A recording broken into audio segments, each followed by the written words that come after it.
오늘 함께 저희가 묵상할 말씀은 요나서 2장입니다. 요나서 2장 1절부터 10절 말씀인데요. 한 절씩 번갈아 가면서 교독하겠습니다. 요나 2장 1절부터 10절입니다. 제가 먼저 1절을 봉독하겠습니다. 요나가 물고기 뱃속에서 그의 하나님 여호와께 기도하여 이르되 내가 받는 고난으로 말미암아 여호와께 불러 아뢰었더니 주께서 내게 대답하셨고 내가 수월의 뱃속에서 부르짖었더니 주께서 내 음성을 들으셨나이다. 주께서 나를 깊음 속 바다 가운데 던지셨으므로 큰 물이 나를 둘렀고 주의 파도와 큰 물결이 다 내 위에 넘쳤나이다.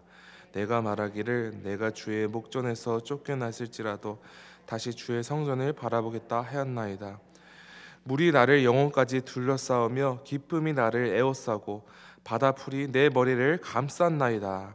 내가 산의 뿌리까지 내려갔사오며 땅이 그 빗장으로 나를 오랫도록 막았사오나 나의 하나님 여호와여 주께서 내 생명을 구덩이에서 건지셨나이다. 내 영혼이 내 속에서 피곤할 때에 내가 여호와를 생각하였더니 내 기도가 주께 이르러 싸우며 주의 성전에 미쳤나이다. 거짓되고 헛된 것을 숭상하는 모든 자는 자기에게 베푸신 은혜를 버렸사오나 나는 감사하는 목소리로 주께 제사를 드리며 나의 서원을 주께 갚겠나이다. 구원은 여호와께 속하였나이다 하니라. 여호와께서 그 물고기에게 말씀하시매 요나를 육지에 토하니라. 아멘. 하나님의 말씀입니다. 어제 저희가 함께 묵상한 요나서 1장에서는 하나님께서는 요나에게 니느웨로 가서 하나님의 말씀을 전하라 라는 그런 명령을 하셨습니다. 하지만 요나는 니느웨로 가서 이스라엘을 오랜 기간 동안 괴롭히고 핍박하던 원수 같은 민족들에게 하나님의 말씀을 전한다는 것이 스스로 납득이 되지 않았어. 그것을 받아들이지 못해서 하나님의 명령에 불순종하게 되죠. 그래서 그는 니느웨와 정 반대 방향인 다시스로 도망가기 위해 욥배로 내려갔으며 그곳에서 배에 올라탔죠. 하지만 어제 함께 묵상한 바와 같이 하나님께서는 폭풍을 요나가 또 그 배를 탄 배 가운데 보내셨습니다. 그리고 결론적으로 배에 탄 사람들은 요나를 바닷속으로 던져서 그들은 살고 요나는 바다 깊은 속으로 빠지게 되었죠. 바닷속에 빠진 요나는 거의 죽은 목숨이나 마찬가지였습니다. 하지만 하나님께서 요나를 살리시기 위해 큰 물고기를 예비하셨고 아주 기적적으로 하나님께서는 요나를 구원하셨습니다. 그리고 오늘 본문 말씀은 하나님께서 큰 물고기를 예비하셔서 거의 죽을 뻔한 자신을 구원하신 하나님께 감사기도 드리는 요나의 기도를 기록하고 있습니다. 한 가지 기억해야 될 사실은 어제 장한준 목사님께서 말씀하신 바와 같이 하나님의 뜻에 불순종하고 하나님의 얼굴을 피해 도망가는 입장이었던 요나는 영적으로 깊이 잠든 상태였습니다. 영적인 침체 가운데 있었습니다. 그는 하나님의 뜻과 무관한 삶을 살고 있는 중이었으며 하나님을 애써 외면하려고 하고 있었습니다. 하나님의 성전이 있는 예루살렘으로부터 멀어지면은 하나님으로부터 도망갈 수 있다 생각한 것이죠. 그래서 오히려 요나를 물속에 던져야 했던 이방 사람들이 여호와께 그들을 멸망시키지 말아달라고 기도했지 막상 요나는 하나님께 그 어떤 기도도 드리지 않았고 하나님을 찾지도 않았습니다. 그런데 물고기 뱃속에서 정신을 차리게 된 요나는 드디어 그의 입술로 하나님께 기도를 드렸습니다. 분명한 사실은 그는 아직도 물고기 뱃속에 있었고 깊은 바닷속에 있었습니다. 아직 그의 생명을 완전히 건진 것이 아니었습니다. 그럼에도 불구하고 요나는 하나님께 부르짖었고 죽어야 마땅했던 자신을 살리신 하나님께 감사의 기도를 드립니다. 요나는 하나님께 어떤 기도를 드렸습니까? 저희 한번 2절을 한번 함께 다시 한번 봉독해 보겠습니다. 시작. 이르되 내가 받는 고난으로 말미암아 여호와께 불러 아뢰었더니 주께서 내게 대답하셨고 내가 수월의 뱃속에서 부르짖었더니 주께서 내 음성을 들으셨나이다. 요나는 수월의 뱃속에서 부르짖었다 이렇게 말하고 있는데, 여기서 이 수월이라는 단어는 우리가 잘 알다시피 깊은 수렁, 보이지 않는 세계, 죽은 사람들이 가는 장소, 그 죽음의 세계를 의미하는 것이죠. 한마디로 요나가 수월의 뱃속에서 부르짖었다는 것은 바다에 빠져 큰 물고기에게 삼켜진 그 상황에 대하여 자신이 죽은 것이나 다름이 없다, 이렇게 말하고 있는 것입니다. 더불어 그는 5절에서 더 자세히 설명하기를 물이 나를 영혼까지 둘러싸우며 깊음이 나를 에워싸고 바다풀이 내 머리를 감쌌다고 이렇게 묘사했으며, 6절에서는 자신이 산의 뿌리까지 내려갔다, 이것을 종합하면은 그만큼 그가 절망적인 상태, 완전히 생명을 포기한 상태에 이르렀음을 말하고 있는 것입니다. 그리고 4절에서 요나는 이와 같이 말합니다. 내가 말하기를 주의 목전에서 쫓겨났을지라도 다시 주의 성전을 바라보겠나이다 하였나이다. 요나는 자신이 하나님의 성전, 주의 임재로부터 멀리 도망갔으니, 주의 목전, 하나님의 임재로부터 멀어져서 하나님 눈밖에 났으며 자신이 하나님 백성으로부터 끊어졌다 생각한 것입니다.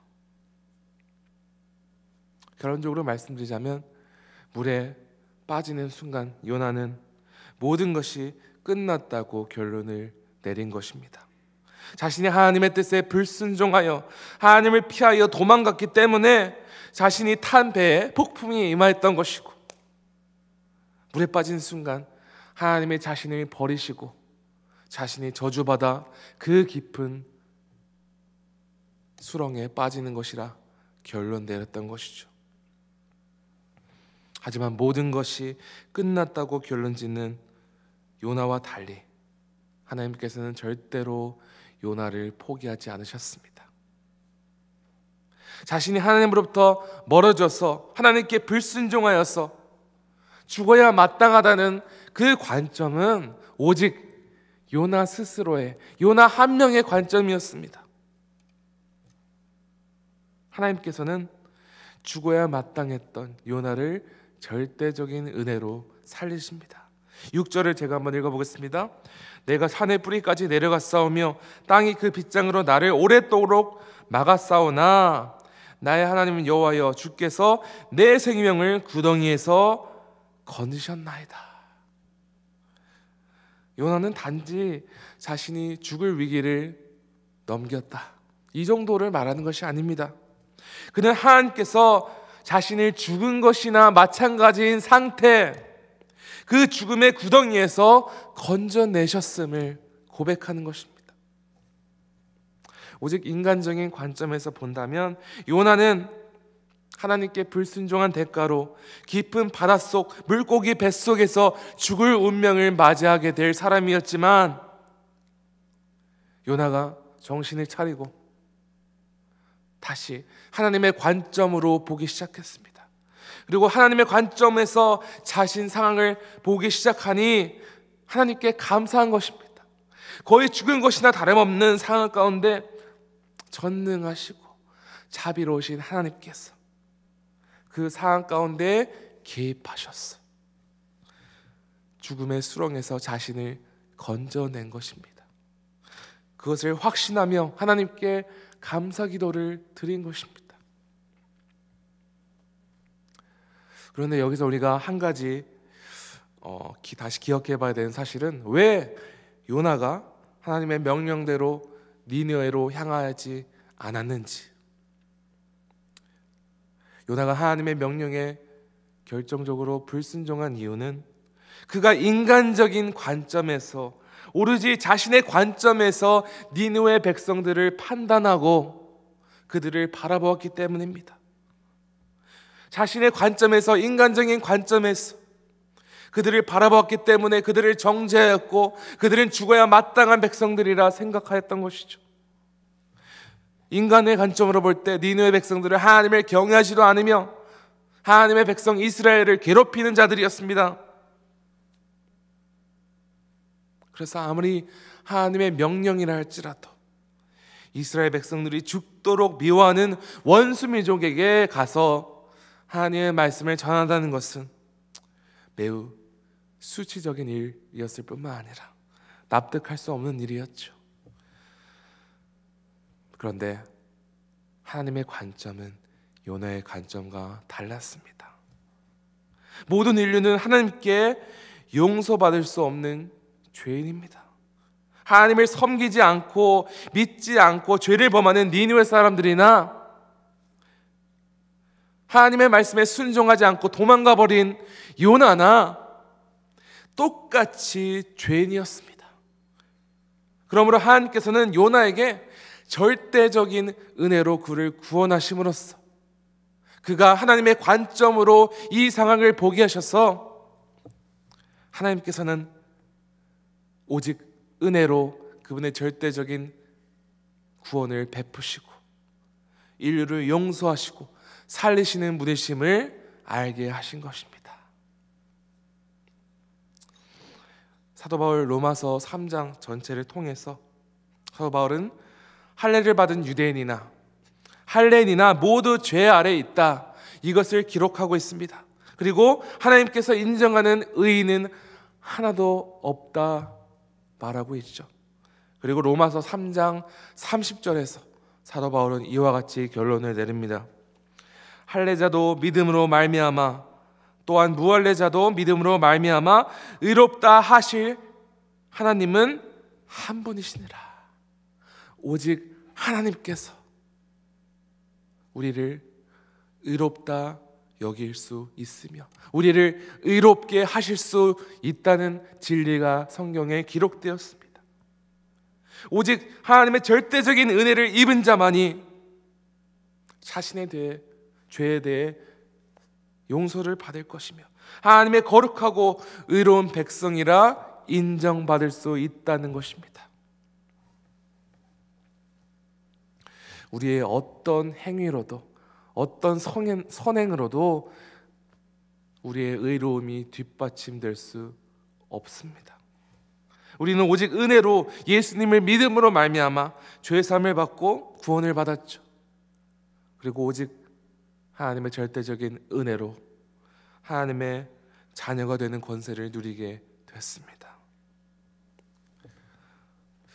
우리는 이 세상의 관점, 인간의 관점으로 이 세상을 바라보고 다른 영혼을 바라보고 그들을 정죄하고 판단하고 미워해서는 안 됩니다.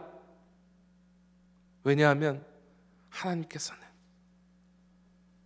구약과 신약을 걸쳐서 모든 인류에 대하여 인내하시고 절대적인 은혜로 베푸셔서 인류를 구원하시고 백성 삼으시고 그 영혼들을 끝까지 책임지셨습니다. 우리는 하나님의 관점, 인류를 이와 같이 사랑하시고 구원의 손길을 내미시는 하나님의 관점으로 우리 주변 영혼들을 바라봐야만 합니다. 하나님께서 나 같은 끔찍한 죄인을 살리셨다면 다른 잃어버린 영혼들이 하나님께 간절히 돌아오기를 바라신다는 그 아버지의 마음, 이 마음은 우리 항상 기억하며 마음 깊이 새겨야 하는 것입니다. 우리가 인생을 살다 보면은 너무나도 쉽게 다른 사람을 그 사람의 행위대로 판단하고 비판하고, 아, 이 사람은 정말 악인이야, 죄인이야, 이 사람은 내가 절대로 가까이 할 수 없어, 이렇게 단정 짓는 경우가 있습니다. 성도 여러분, 그런데 기억하십시오. 우리도 그 사람들과 같이 똑같은 죄인이며 하나님의 은혜가 필요한 죄인임을 기억하시기 바랍니다. 우리가 더 나은 것이 하나도 없다는 것입니다. 요나가 강팍한 마음을 가지고 자신의 관점으로 니느웨에 가지 않은 것처럼 우리도 이 세상에서 똑같은 실수를 범하며 살아갈 수 있습니다. 다른 세상 사람들처럼 눈에 보이는 대로 그 사람들을 정죄하고 미워하고 비판하는 것, 이것은 이 인류 온 영혼들을 사랑하시고 그 영혼들을 구원하시기 원하는 하나님의 마음과 뜻대로 살아가는 삶이 아닌 줄을 믿으시기 바랍니다. 사랑하는 성도 여러분, 오늘 우리 같은 죄인을 살리신 하나님께 감사와 찬양을 올려드리시길 바라며, 그리고 우리를 은혜로 구원하신 하나님의 시선과 마음으로 주변 영혼들을 용납하고 섬기고 사랑하는 주의 거룩하고 의로운 백성 되시기를 간절히 축원합니다. 시간 함께 기도하겠습니다. 하나님 아버지, 감사합니다. 주님, 우리 모두는 주의 절대적인 은혜와 사랑을 입은 백성입니다. 요나가 하나님으로부터 도망가서 하나님께 불순종하여 폭풍을 맞이하고 물 깊이 빠져 죽었다고 생각한 그 순간 하나님께서는 요나로 하여금 하나님의 마음을 깨닫게 하셨습니다. 하나님께서 죽어야 마땅했던 요나를 살리신 것처럼 니느웨 백성들도 사랑하시는 그 하나님의 마음을 깨닫게 하셨습니다. 주님, 오늘 이 말씀을 통해서 우리 자신뿐만 아니라 또 우리 교회뿐만 아니라 이 온 인류를 사랑하시고 그 영혼이 하나님께로 돌아오기 원하는 주님의 마음을 깨닫기를 원합니다.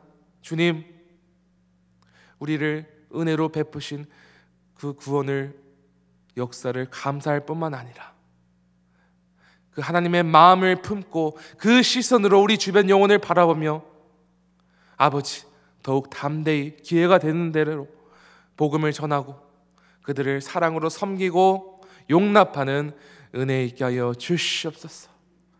하나님의 마음으로 다른 영혼을 섬기고 사랑하며 그리스도의 선한 영향력을 발휘하는 지구촌 가족 되게 하여 주시옵소서. 주님, 그 은혜대로 살게 하실 줄을 믿사오며 이 모든 말씀 우리 구주 예수 그리스도 이름으로 기도합니다. 아멘. 하늘에 계신 우리 아버지여, 이름이 거룩히 여김을 받으시오며 나라가 임하시오며 뜻이 하늘에서 이루어진 것 같이 땅에서도 이루어지이다. 오늘 우리에게 일용할 양식을 주시옵고 우리가 우리에게 죄 지은 자를 사하여 준 것 같이 우리 죄를 사하여 주시옵고 우리를 시험에 들게 하지 마시옵고 다만 악에서 구하시옵소서. 나라와 권세와 영광이 아버지께 영원히 있사옵나이다. 아멘.